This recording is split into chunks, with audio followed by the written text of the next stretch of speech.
हम तस्वीरें इसलिए लेते हैं ताकि पल रुक सके, लेकिन कभी कभी तस्वीरें वो भी पकड़ लेती हैं जो उस पल में था ही नहीं। और सबसे खतरनाक बात, वो चीज़ हर अगली फ़ोटो में थोड़ी और करीब आ जाए। आदित्य को अपने दादा का पुराना DSLR मिला। कैमरा सालों से बंद था। उसने बैटरी डाली, कैमरा तुरंत ऑन हो गया।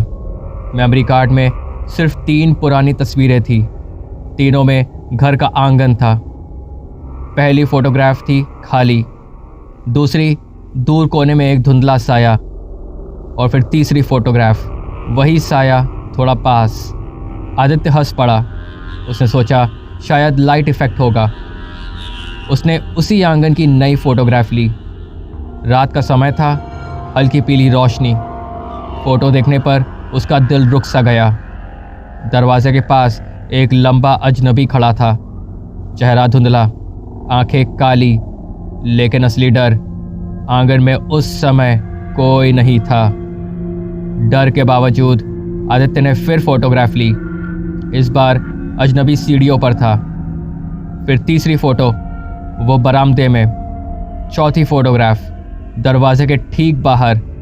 हर बार वो थोड़ा और करीब, लेकिन जब भी आदित्य पीछे मुड़कर देखता, वहां कुछ नहीं होता। आदित्य ने कैमरे की सेटिंग्स देखी, टाइम स्टैम्प्स चेक किए। एक अजीब बात सामने आई। कैमरा हर फोटो क्लिक करने से 3 सेकंड पहले की रिकॉर्ड्स कर रहा था, जैसे वो भविष्य नहीं, बीता हुआ नहीं, बल्कि आने वाला पल पकड़ रहा हो। घबराकर आदित्य ने कैमरा अपने कमरे में ले जाकर सेल्फी लेने का फैसला किया। देखते हैं क्या दिखता है। उसने क्लिक किया। स्क्रीन पर फोटो उभरी। वो खुद सामने खड़ा था, लेकिन उसके पीछे अजनबी बहुत पास खड़ा हुआ था। चेहरा अब साफ दिख रहा था। वो आदित्य जैसा ही था, बस आंखें पूरी काली। डर के मारे आदित्य ने कैमरा फेंक दिया, लाइट्स बंद कर दी। कुछ सेकंड्स बाद क्लिक की आवाज आई। कैमरा अपने आप चल पड़ा। अगली सुबह घर खाली था। कैमरा फर्श पर पड़ा था। मेमोरी कार्ड में एक आखिरी फोटो थी। कमरा खाली। दरवाजे के पास एक अजनबी खड़ा था, हाथ में कैमरा लिए। स्क्रीन पर दिख रहा था नेक्स्ट कैप्चर लोडिंग। क्योंकि कुछ तस्वीरें यादें नहीं बनाती, वे जगह बदल देती हैं।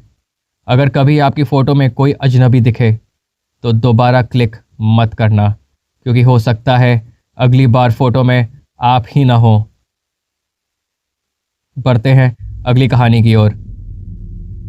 कभी कभी सबसे अजीब आवाज़ें वहीं से आती हैं जहां कोई रहता ही नहीं। और सबसे डरावनी बात, जब पड़ोसी कहे वो फ्लैट तो सालों से खाली है, लेकिन अंदर कोई रोज़ चलता है। विवेक नई नौकरी के लिए शहर आया था। एक पुराने अपार्टमेंट की 4थी मंजिल पर उसे फ्लैट मिला। उसके ठीक सामने फ्लैट नंबर 407 था। दरवाजे पर धूल जमी थी, नाम की प्लेट टूटी हुई। ब्रोकर ने कहा वो फ्लैट खाली है काफ़ी सालों से। पहली ही रात विवेक ने सुना 407 के अंदर कुर्सी घसीटने की आवाज़, फिर कदमों की आहट, फिर जैसे कोई दीवार पर हल्का हल्का थपथपा रहा हो। विवेक ने सोचा शायद कोई नया किराएदार आया होगा। सुबह उसने सिक्योरिटी गार्ड से पूछा 407 में कौन रहता है। गार्ड ने बिना देखे जवाब दिया, कोई नहीं साहिब, वो फ्लैट सील्ड है। 5 साल पहले वहाँ रहने वाला आदमी अचानक गायब हो गया था। अंदर से दरवाज़ा बंद था। जब तोड़ा गया, फ्लैट खाली मिला। उस रात विवेक ने देखा 407 के दरवाजे के नीचे से हल्की सफ़ेद रोशनी आ रही थी। उसने कान लगाया। अंदर से टीवी की आवाज़ सुनाई दे रही थी और किसी की हंसी, धीमी और खालीपन। फिर अचानक अंदर से आवाज़ आई, विवेक। उसका नाम। डर के बावजूद विवेक ने दरवाज़ा धक्का दिया। दरवाज़ा खुद ब खुद खुल गया। अंदर पूरा फ्लैट सजा हुआ था। सोफ़ा, टीवी, डाइनिंग टेबल, सब कुछ नया। टीवी स्क्रीन पर लाइव कैमरा फीड चल रही थी। वो उसके अपने फ्लैट 406 का दृश्य था। विवेक खुद दरवाजे पर खड़ा दिख रहा था, लेकिन स्क्रीन में उसके पीछे कोई और भी खड़ा हुआ था। अगली सुबह 407 का दरवाज़ा फिर बंद मिला। धूल जमी हुई, जैसे सालों से किसी ने छुआ न हो। लेकिन अपार्टमेंट की नेम प्लेट पर एक नया नाम जुड़ गया था, विवेक शर्मा, फ्लैट नंबर 407। और 406 के अंदर नए किराएदार ने पहली रात सुना कुर्सी घसीटने की आवाज़ और दीवार के उस पार से 3 हल्की दस्तक। कुछ फ्लैट खाली नहीं होते, वे बस इंतज़ार करते हैं अगले किराएदार का। अगर कभी सामने वाला घर खाली दिखे तो यकीन मत करना, क्योंकि हो सकता है वो तुम्हें देख रहा हो और अगली नेम प्लेट तैयार कर रहा हो। बढ़ते हैं अगली कहानी की ओर। मैसेज हम सब भेजते हैं, वॉइस नोट हम रिकॉर्ड करते हैं, लेकिन अगर कोई वॉइस नोट अपने आप रिकॉर्ड हो जाए तो, और उससे भी डरावनी बात, अगर उसमें आपकी ही आवाज़ हो। रिया गहरी नींद में थी। अचानक उसके फ़ोन से वॉइस नोट प्ले होने की आवाज़ आई। वो घबरा कर उठी। व्हाट्सएप खुला हुआ था। एक अनजान नंबर से आया हुआ वॉइस नोट। समय था 2:26 रात का। उसने प्ले किया। पहले कुछ सेकंड सिर्फ सन्नाटा, फिर उसकी अपनी आवाज़,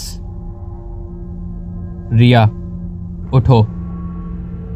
रिया ने नंबर चेक किया। कोई प्रोफाइल फोटोग्राफ नहीं, कोई स्टेटस नहीं, लेकिन सबसे अजीब बात, उस वॉइस नोट के नीचे लिखा था रिकॉर्डेड फ्रॉम योर डिवाइस। उसने तुरंत रिकॉर्डिंग लिस्ट देखी। कोई फाइल नहीं, उसने ऐसा कुछ रिकॉर्ड नहीं किया था। अगली रात ठीक 2:26 पर फिर वॉइस नोट आया, इस बार लंबा। रिया ने प्ले किया। उसकी आवाज़ फुसफुसा रही थी और कह रही थी, मत जाओ, पीछे कोई खड़ा है। और बैकग्राउंड में धीरे धीरे कदमों की आवाज़। रिया ने कांपते हुए पीछे देखा। कमरा पूरा खाली था। रिया ने पहली रिकॉर्डिंग ध्यान से सुनी।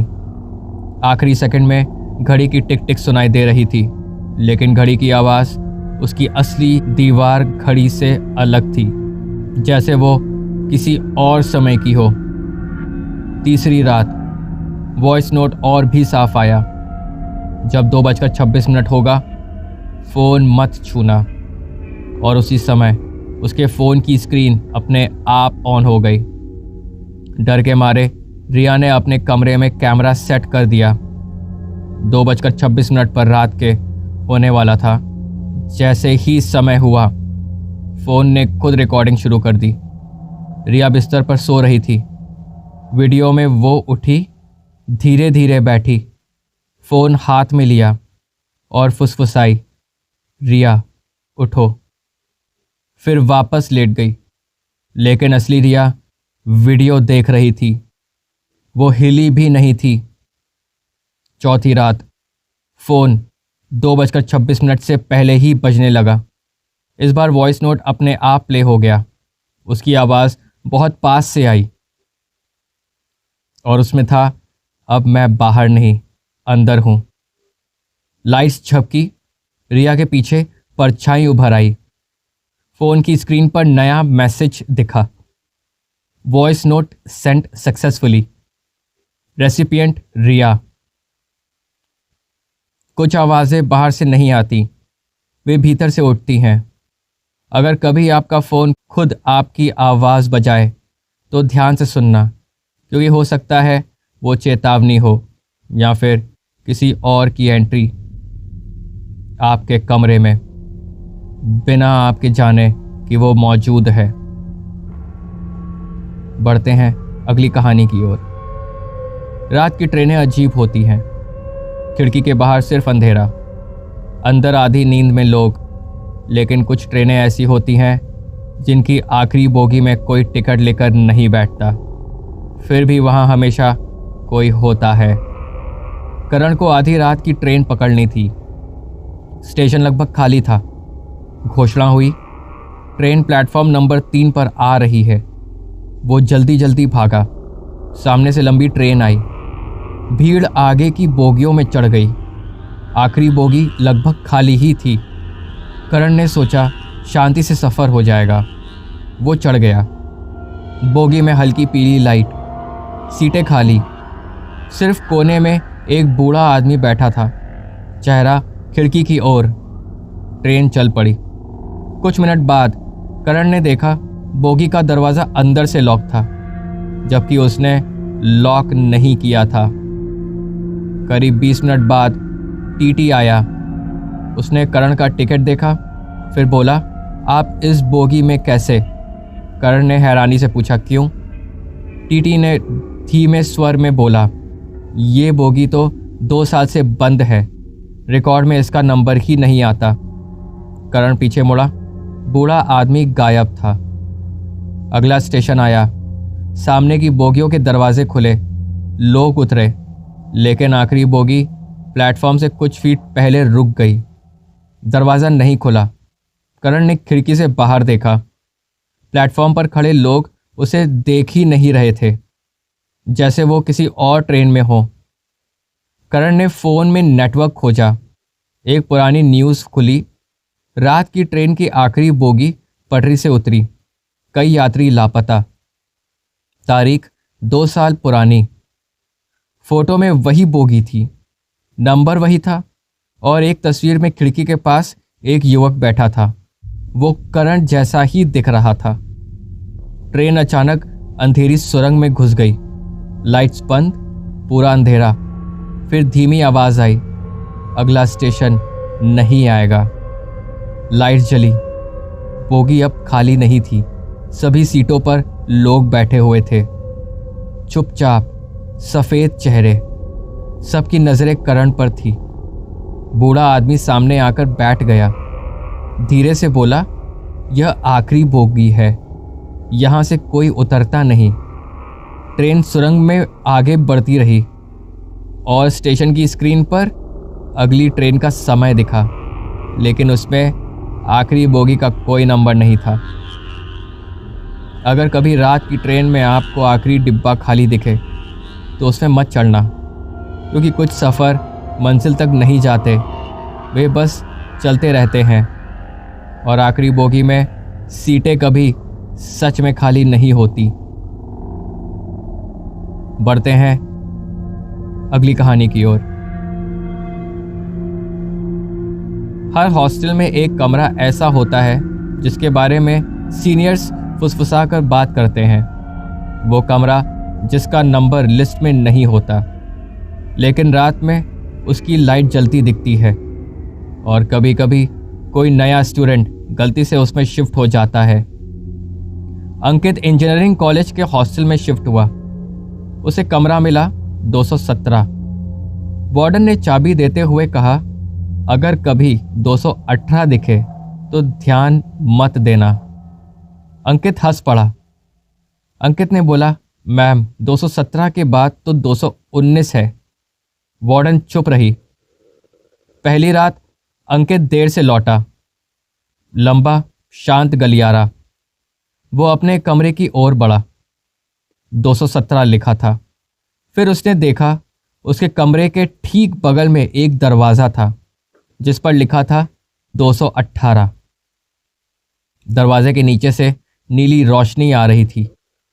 अंदर से हल्की हंसी की आवाज़ आई, फिर जैसे कोई धीरे धीरे फर्श पर चलता हो। अंकित ने दरवाज़ा खटखटाया। अंदर सन्नाटा। फिर अचानक दरवाज़ा थोड़ा खुला। अंदर अंधेरा, लेकिन कमरे के बीच एक स्टडी टेबल थी और टेबल पर एक फ़ोटो फ्रेम। उसमें अंकित की फ़ोटो लगी हुई थी।